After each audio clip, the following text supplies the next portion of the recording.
Hello guys, welcome to my YouTube channel.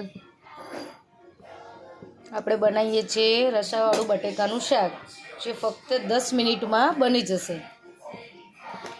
હવે આપણે અંદર પહેલાં તેલ નાખ્યું, પછી રાઈ, જીરું અને કઢી પત્તા।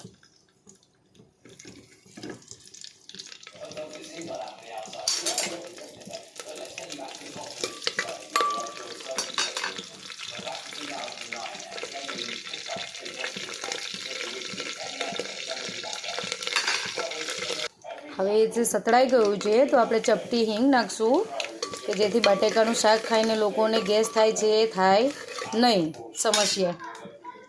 હવે આપણે ઓનિયન નાખશું। એ લગભગ મેં એક મોટી ડુંગળી લીધી છે, એને સાતળવા દઈશું।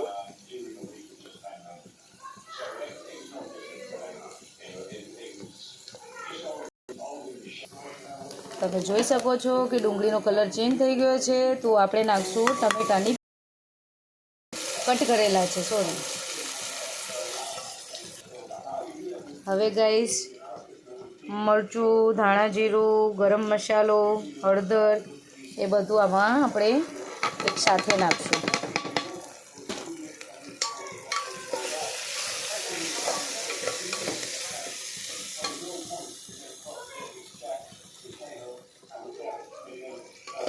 એને આપણે 2 મિનિટ માટે સતળવા દઈશું। હવે ગાઈસ 2 મિનિટ થઈ ગઈ છે, તો આપણે આ જે બટેકા કાપ્યા છે, મોટા મોટા મેં બટેકા કાપ્યા છે, એ બટેકા આપણે નાખવાના છે અંદર કુકરમાં। એ મિક્સ કરી લેવાનું, એને બી 2 મિનિટ છે ને થવા દેવાનું, કે જેથી મરચું, ધાણા જીરું, હળદર બધું બટેકાની અંદર થાય।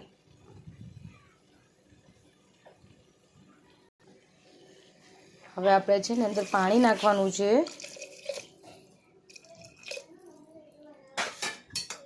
મેં લગભગ 2 ગ્લાસ જેટલું પાણી નાખ્યું છે, પછી તમારે જેવું રસાવાળું જોતું હોય એવું। હવે કુકર બંધ કરી દેવાનું છે। તમે જુઓ, મેં કુકર બંધ કરી દીધું, ગેસની ફ્લેમ ફાસ્ટ કરી દેવાની। ફક્ત 10 મિનિટમાં શાક બની જશે આપણું રસાવાળું।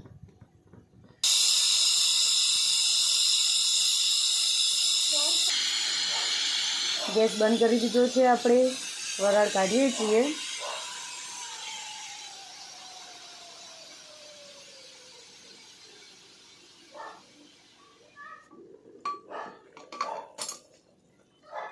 જો ફ્રેન્ડ, આપણું બટેકાનું શાક રસાવાળું તૈયાર છે।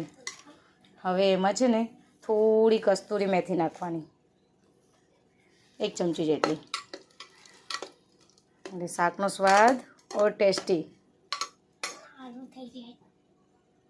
ગરમા ગરમ તૈયાર છે રસાવાળું બટેકાનું શાક।